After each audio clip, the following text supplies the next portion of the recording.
Shalom bien-aimés, que Dieu vous bénisse. Une fois de plus, vous êtes les bienvenus dans cette édition de l'actualité du ciel. Nous continuons l'enseignement sur la crainte de Dieu. Et aujourd'hui, je parlerai des promesses de Dieu. La promesse de Dieu n'obéit pas au schéma des hommes. Vous devez rester serein. La promesse de Dieu n'obéit pas au canon des hommes. Vous devez rester serein. L'une des sources de la méprise, de l'agitation et même du manque de respect à l'égard de Dieu, c'est sur le retard des promesses de Dieu. Vous allez entendre des gens vous dire la pierre de Dieu écrase lentement et donc par conséquent, si Dieu tarde, je vais me débrouiller autrement. Ne te débrouille pas autrement. Attends Dieu. Il a dit si ce que je t'ai dit tarde, attends-la parce qu'elle va s'accomplir. La promesse de Dieu va s'accomplir dans ta vie.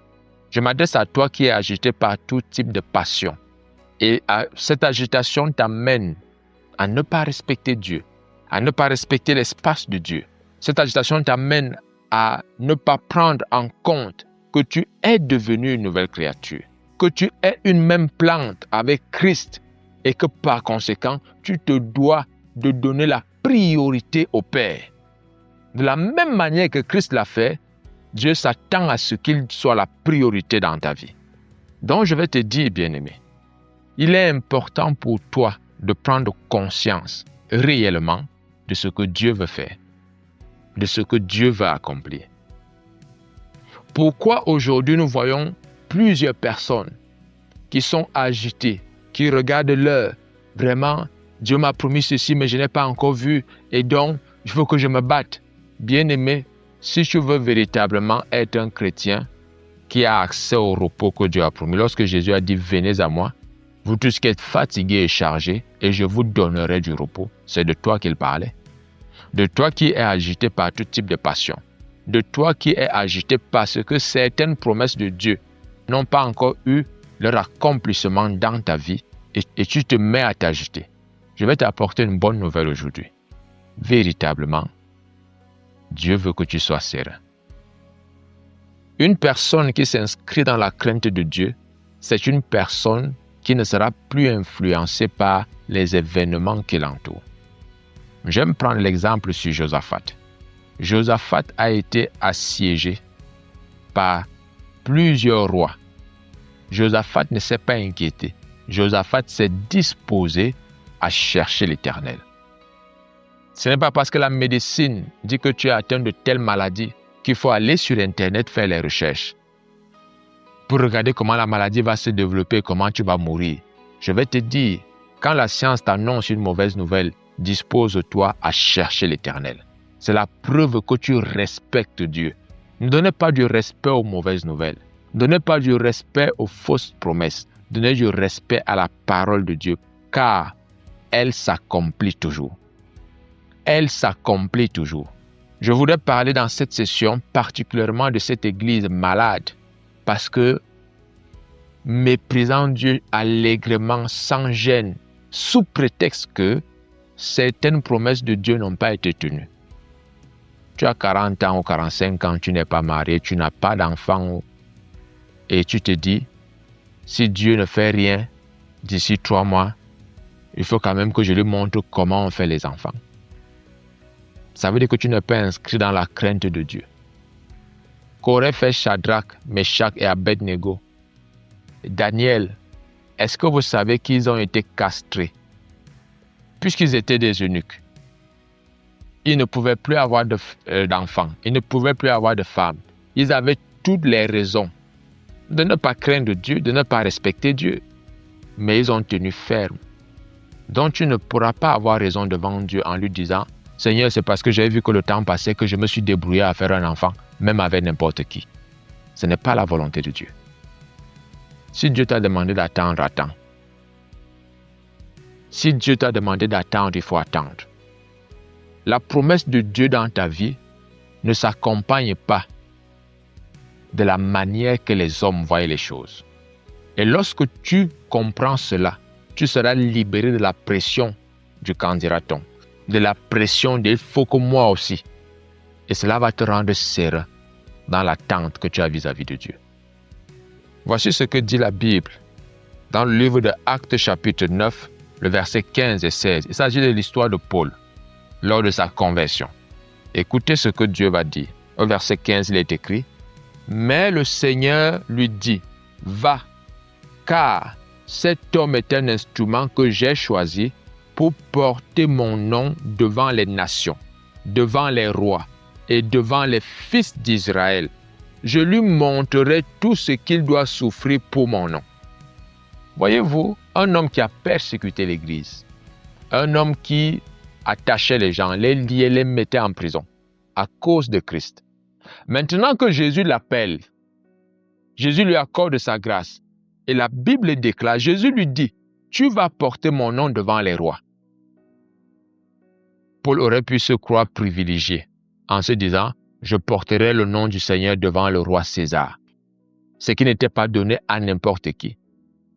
Mais je vais vous dire une chose. Pour arriver jusqu'à César, Paul a fait naufrage. Paul a été battu. Paul a été. Ce n'est pas parce que Dieu t'a dit que tu vas prêcher dans les stades qu'il faut que si jusqu'ici tu n'as pas encore prêché dans les stades, il faut que tu ailles chercher des forces ailleurs. Aie confiance à celui qui t'a fait la promesse. Tant que tu vis, la promesse va s'accomplir. Tant que tu vis, Dieu tiendra sa promesse. Maintenant, parfois, certaines choses peuvent tarder parce que Dieu vous regarde. Est-ce que vous me respectez? Ou bien vous respectez ce que je vous ai promis? Celui qui respecte ce qui lui a été promis sera porté à mépriser celui qui a promis parce que la chose qu'il attend tarde. Celui qui respecte la chose sera porté à mépriser celui qui a fait la promesse parce que ce qui lui a été promis tarde. Regardez naturellement comment vous vous comportez. Lorsque quelqu'un vous a fait une promesse, écoute, comme c'est la fin du mois, appelle-moi après-demain, je t'enverrai 100 000. Après-demain, vous appelez, la personne vous dit, non, je n'ai pas encore patiente. Vous rappelez le surlendemain, elle vous dit, non, patiente encore. Quand vous rappelez après, elle ne décroche pas. Vous commencez à murmurer. Si maintenant, par la suite, elle vous dit, s'il te plaît, est-ce que tu peux me prendre le courrier là, tu vas déposer là-bas, tu dis, non, je ne fais pas ça, je n'ai pas le temps, moi, je me suis occupé. Voilà comment tu vas réagir. Parce que quoi? Tu étais pourtant disposé à faire ce genre de commission si tu avais reçu les 100 000. Mais comme les 100 000 tardent, toi aussi, tu n'es plus disposé à rendre service. Et il y a beaucoup d'enfants de Dieu qui se comportent comme cela. Ce n'est pas la volonté de Dieu. Il y a beaucoup d'enfants de Dieu, plusieurs chrétiens agissent de la sorte. Dieu m'a promis que je devais remplir les stades. Comme jusqu'à aujourd'hui, je n'arrive même pas à remplir une salle de 100 places, vraiment, je crois que je ferais mieux d'aller chercher le travail dans un bureau quelque part, dans une structure, ou même abandonner. Pourquoi ne même pas commencer à vendre l'huile? Comme certains disent, vendons le miel. On va sucrer la vie des gens et on commence à inventer des choses parce qu'on veut s'attirer des foules. Bien-aimé, si Dieu t'a fait la promesse, pendant que tu enseignes sur la crainte de Dieu, pendant que tu amènes tes frères et sœurs à respecter l'espace de Dieu, ne change pas de message. Continue de croire en ce qui t'a amené la promesse. Continue de croire à celui qui a fait la promesse. Cela est capital. Cela est capital. Aujourd'hui, nous avons plusieurs enfants de Dieu qui pensent que prêcher l'évangile au président, c'est forcément aller en costume. On ne croit plus aujourd'hui que tu peux partir d'une prison pour aller prêcher à la présidence. Non, on ne croit plus. On ne veut même pas le genre là. Nous voulons simplement croire en Dieu et rester dans notre zone de confort. Or, je vais te dire une chose. Lorsque Dieu t'a fait une promesse, si tu ne comprends pas que la promesse de Dieu n'obéit pas au schéma des hommes, tu risques de manquer de respect à Dieu devant les hommes. Tu risques de manquer de respect à Dieu devant les hommes. Paul s'est retrouvé en prison. Pendant qu'il était en prison, il aurait pu s'inquiéter. Il aurait pu commencer à se chamailler avec son frère Silas. Mais qu'est-ce qu'ils ont fait? Ils ont commencé à honorer Dieu. Parce qu'en vérité, une personne qui a appris la crainte de Dieu, une personne dont l'âme est marquée par l'évangile éternel qui est la crainte de Dieu, une telle personne n'est pas influencée par des circonstances externes, par des situations qui l'entourent. C'est une personne qui dépend exclusivement de celui qui est en lui. Car la Bible déclare que celui qui est en vous est plus fort et plus grand que celui qui est dans le monde. Par conséquent, lorsque vous croyez en celui qui est en vous, vous êtes sûr. Vous êtes sûr. Vous êtes imperturbable. En tant qu'enfant de Dieu, tu vois ton entreprise ne décolle pas. Et tu vois des gens qui te disent, allons voir tel marabout, allons voir telle personne, il va te donner telle potion, telle chose, tu viendras jeter dans ton entreprise et puis ça va marcher. Bien-aimé, craignez Dieu. Craignez Dieu. Vous savez, si dans les universités, certaines personnes peuvent acheter des notes, vous n'avez pas acheté le baccalauréat, vous n'avez pas acheté le BPC.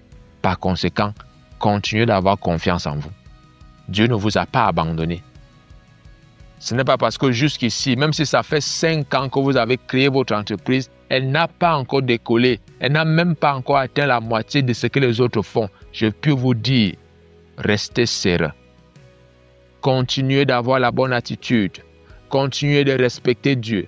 Continuez d'honorer Dieu. C'est l'évangile éternel. Ne changez pas pour l'évangile de prospérité. Ne changez pas pour l'évangile de démons. Ne changez pas pour... Restez sur ce que Dieu vous a enseigné. Craignez Dieu. C'est la priorité du royaume des cieux. C'est la priorité du royaume des cieux. Tous ceux qui n'ont pas le respect de Dieu en priorité, ils n'ont pas leur place au ciel. Tous ceux qui n'ont pas le respect de Dieu en priorité, ils n'ont pas leur place au paradis. Leur place n'est pas au ciel. C'est pour ça que Satan et les autres sont partis du ciel, parce que leur priorité n'était pas le respect de Dieu. Et je peux vous dire une chose, il n'y a pas la place pour vous en enfer. Venez à Christ. Il n'y a pas la place pour vous en enfer. Venez à Christ. Il y a la place pour vous au paradis. Il y a la place pour vous au paradis. Ceux qui ne respectaient pas Dieu ne sont plus. Vous craignez Dieu, vous à qui Dieu a fait grâce, venez, servez-le. Dans la joie de votre cœur, faites-le simplement. Dieu s'attend à ce que vous le respectiez. Pas que ce soit comme s'il y a un fouet derrière vous. Même si la promesse tarde, continuez de respecter Dieu. Continuez d'honorer Dieu. Continuez d'avoir confiance en Dieu, même si la promesse tarde. Nous allons étudier un cas. Nous voyons une autre personne dans la Bible. Nous voyons le cas de Marie. Dans Luc, chapitre 1, lorsque l'ange vient annoncer à Marie comment elle va porter le Messie dans son sein, Marie est, en tant qu'être humain, la première à avoir su que le Messie arrivait. La première à avoir su que le Messie est en elle. Marie est la première. C'est une grâce, c'est un privilège qui lui a été accordé. Regardez ce qu'elle va dire dans Luc chapitre 1, le verset 48, il est écrit « Parce qu'il a jeté les yeux sur la bassesse de sa servante, car voici désormais, toutes les générations me diront bienheureuse. » Waouh! Marie exalte Dieu. Marie reconnaît le privilège qui vient de tomber sur elle. Toutes les générations diront que Marie est bienheureuse. Parce qu'en son temps, il y avait plusieurs vierges, mais elle a été choisie par Dieu. Mais voyez-vous, pour que Marie soit bienheureuse là, Marie a payé un prix. Pour que Marie soit bienheureuse là, Marie a respecté Dieu. Marie a respecté Dieu. Lorsque vous tournez la Bible, je tourne ma Bible dans Luc chapitre 2, je lis du verset 34 au verset 35. Écoutez très bien s'il vous plaît. Siméon les bénit et dit à Marie, sa mère, « Voici, cet enfant est destiné à amener la chute et le relèvement de beaucoup en Israël et à devenir un signe qui provoque la contradiction.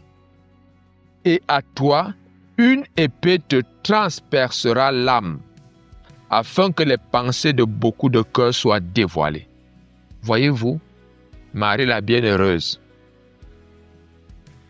Marie la bienheureuse, 8 jours après qu'elle ait accouché, elle reçoit une autre information. Une épée va te transpercer l'âme. Pas le cœur, mais l'âme.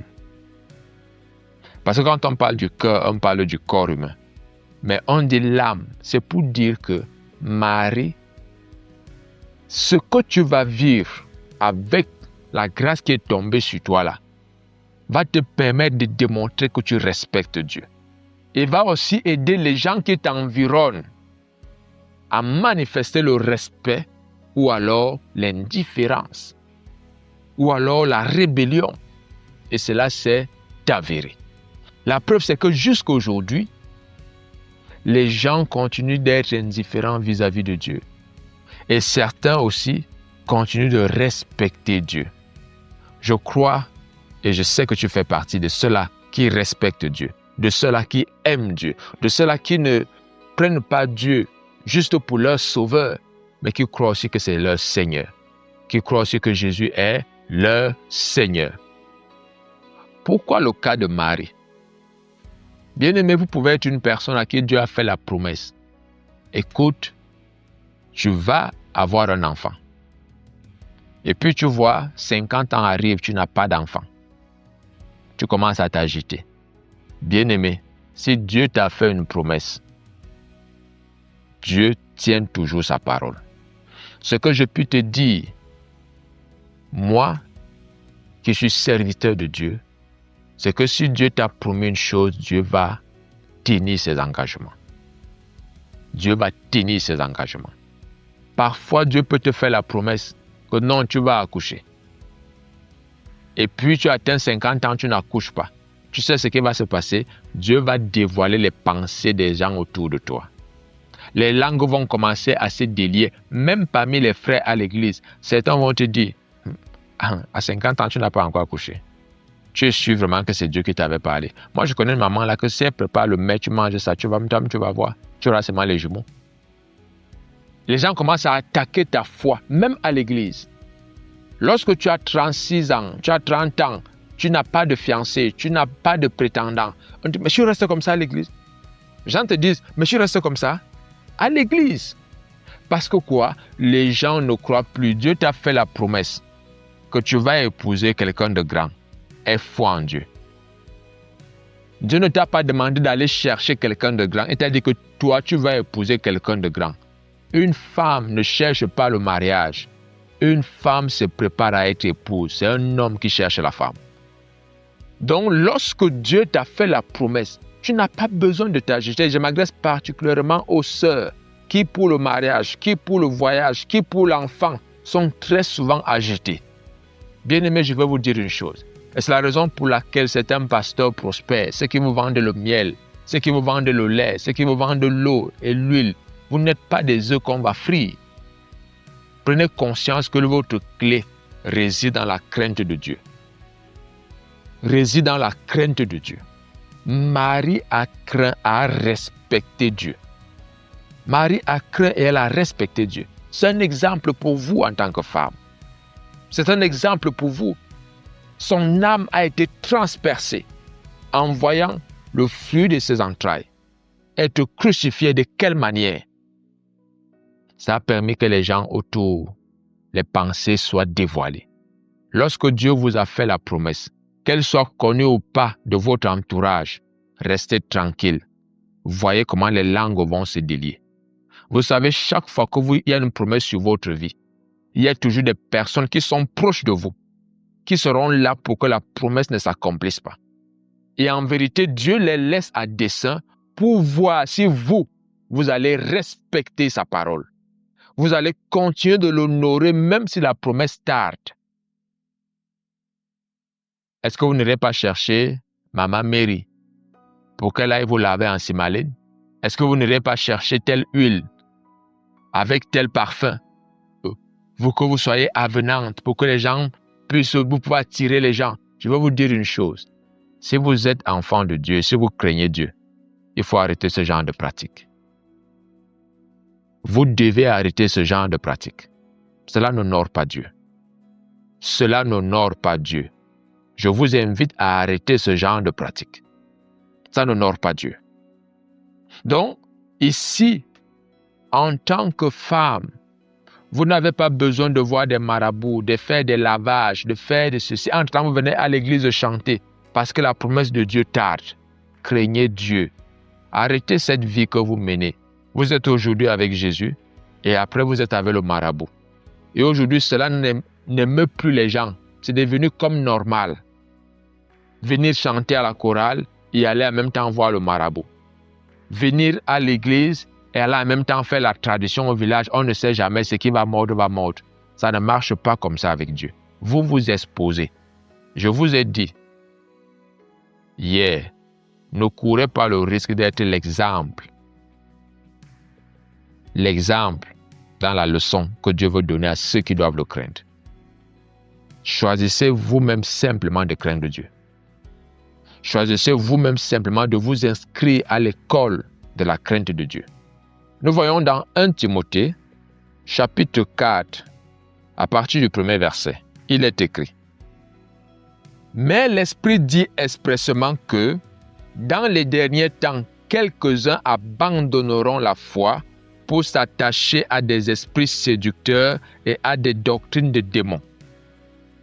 Par l'hypocrisie de faux docteurs portant la marque de la flétrissure dans leur propre conscience. Les faux docteurs sont marqués au fer, dont ils ont l'évangile du ventre. Bien-aimés, je veux vous dire une chose. Tout ce qui se passe dans votre vie n'est pas la main de Satan. Tout ce qui se passe dans votre vie ne relève pas du royaume des ténèbres. Dieu a dit qu'il va faire et Dieu va faire. Dieu sait quand faire. Dieu sait quand faire. Vous savez, je parlais avec une sœur à l'église. Elle m'a demandé un jour: Oh mon père, vraiment est-ce normal que pour certains obsèques, pour certains deuils, c'est vraiment que les gens dépensent des millions et tout? Parce que moi je ne suis pas d'accord, je ne suis pas de cet avis. Je lui ai dit, c'est la pauvreté qui parle de la sorte. Dieu a dit à Abraham, je rendrai ton nom grand. Abraham n'a jamais eu le deuil que Jacob a eu, parce qu'Abraham n'avait pas de premier ministre. Vous savez, lorsque vous ne comprenez pas que la promesse de Dieu dans votre vie ne veut pas forcément dire que c'est sur vous que tout va s'arrêter, vous serez une personne qui ne va pas respecter Dieu. Mais est-ce qu'Abraham, en mourant, était malheureux? Est-ce qu'Abraham, en mourant, s'est plaint? Oh Dieu, tu m'as promis les nations, je n'ai rien vu. Oh Dieu, tu as dit que mon nom devait être grand, je n'ai rien vu. Le nom d'Abraham est grand. Une personne qui a la crainte de Dieu ne va pas s'attacher aux doctrines des démons. Si vous craignez Dieu, si Dieu vous a fait la promesse n'est pas faite pour s'arrêter à votre niveau. Alléluia. La promesse n'est pas faite pour s'arrêter à votre niveau. Donc lorsque Dieu vous fait une promesse, en réalité, c'est une promesse éternelle. Puisque la promesse de Dieu, c'est l'évangile. L'évangile, c'est quoi? C'est la bonne nouvelle. La promesse, c'est quoi? C'est une bonne nouvelle que Dieu t'apporte, de quelque chose qui va arriver. Donc lorsque Dieu t'apporte une bonne nouvelle, la Bible nous a appris que l'évangile éternel, c'est la crainte de Dieu. Donc il y a un évangile éternel que lorsque Dieu amène dans ta vie, cet évangile doit t'amener à être serein. Si Dieu t'a fait une promesse, c'est une promesse éternelle, Dieu ne faillira jamais. Dieu ne faillira jamais. Et donc particulièrement ce jour, je m'adresse à tous ceux-là qui sont troublés, qui sont aujourd'hui esclaves des pasteurs, qui sont aujourd'hui esclaves des doctrines des démons, qui ont peur des moustiques, qui ont peur des cafards et qui sont aujourd'hui esclaves de ce qu'un homme est venu leur dire: non, votre mari vous trompe, non, votre femme vous trompe et a détruit votre vie. Bien-aimé, c'est du passé. Tournez-vous vers Dieu et Dieu va vous restaurer. Vous avez été injustement accusé. Ce n'est pas une raison pour désobéir à Dieu. Vous avez été injustement accusé d'adultère, de fornication, de vol. Vous avez été injustement accusé. Je vais vous dire, ce n'est pas une raison de rendre le mal pour le mal. L'époque de dent pour dent est passée. Quel que soit ce qu'on vous a accusé, je puis vous dire une chose, c'est le moment de montrer que vous respectez Dieu. Jésus aussi a été injustement accusé. Mais Jésus n'a pas fait valoir son droit parce qu'il avait quelque chose à accomplir pour Dieu. Il a respecté la volonté de Dieu. À des moments, parfois, ces fausses accusations, ces personnes qui quittent votre vie, ça peut vous faire mal, mais vous devez continuer d'honorer Dieu. Ce n'est pas parce qu'un membre, une personne vous a abandonné, un homme vous a abandonné, que vous devez commencer à vivre n'importe comment. Vraiment, c'est moi qui l'amène à l'église, je devais l'épouser, maintenant c'est une autre sœur qui va l'épouser. Est-ce que c'est normal? Est-ce que Dieu a changé? Est-ce que Dieu est mort? Est-ce que Dieu est mort? Bien-aimé, je ne te demande pas de te consoler avec si tu as perdu un infirmier, c'est un docteur qui va venir. Non, même un pousseur peut venir, mais Dieu sait où se trouve ton repos. C'est ça qui compte. Dieu connaît où se trouve ton repos. Donc tu n'as pas d'excuse, tu n'as pas de raison pour ne pas respecter Dieu à cause des situations qui sont contraires à la volonté de Dieu, à la promesse de Dieu dans ta vie. Ne t'attache surtout pas aux doctrines des démons. C'est ce qui a pignon sur rue aujourd'hui. Viens, on va briser les cadenas de ceci, on va casser les canaries de cela. Je veux vous dire une chose, si vous craignez Dieu, aucun canari ne sera assez puissant pour vous retenir. Si vous craignez Dieu, aucun cadenas ne sera assez fort pour vous maintenir attaché. Craignez Dieu. La crainte de Dieu est la clé de tout. Vous n'avez pas accès au repos sans la crainte de Dieu. Ce n'est pas possible. Ce n'est pas possible. C'est la raison pour laquelle, puisque vous êtes ignorant de cette vérité, la grâce vous a été accordée. Vous vous êtes repenti, vous êtes sauvé. Alléluia. Mais cependant, toute votre marche depuis des années, c'est de douleur en douleur, de misère en misère. Vous n'êtes jamais joyeux, c'est parce qu'on ne vous a pas enseigné la crainte de Dieu. Josaphat a ramené le peuple vers l'Éternel en lui enseignant la crainte de Dieu. C'est la raison pour laquelle, bien-aimés, lorsqu'on vous enseigne la crainte de Dieu, c'est parce qu'on veut vous faire revenir vers votre source, vers Dieu. Lorsque vous revenez vers Dieu, vous serez comblés. Vous serez comblés. Vous serez joyeux. Vous devez impérativement revenir vers Dieu. Vous devez absolument revenir vers Dieu. N'abandonnez pas la foi pour vous attacher aux doctrines des démons. N'abandonnez pas votre assurance, votre espérance pour vous attacher aux doctrines des démons. Ayez foi en Dieu. Celui qui vous a appelé est fidèle. Dieu qui vous a appelé est fidèle. Celui qui a fait la promesse ne faillira jamais. Ne faillira jamais. Serviteur de Dieu, n'abandonnez pas le chemin étroit. Serviteur de Dieu, n'allez pas chercher des puissances ailleurs. La parole de Dieu est puissante. La parole de Dieu est vivante. La parole de Dieu est efficace. Ayez foi en Dieu. Ayez foi en Dieu. Je finis aujourd'hui, vraiment, et je vous encourage. Et je vous encourage à vous attacher fortement à Dieu. Même si les promesses dans votre vie tardent, Dieu ne dépend pas du temps. Ne l'oubliez jamais. Dieu ne dépend pas du temps. Ne l'oubliez jamais. Même si la promesse tarde, Dieu ne dépend pas du temps. Ne l'oubliez jamais. Peu importe l'âge que vous avez, vous saurez toujours apprécier un bon repas.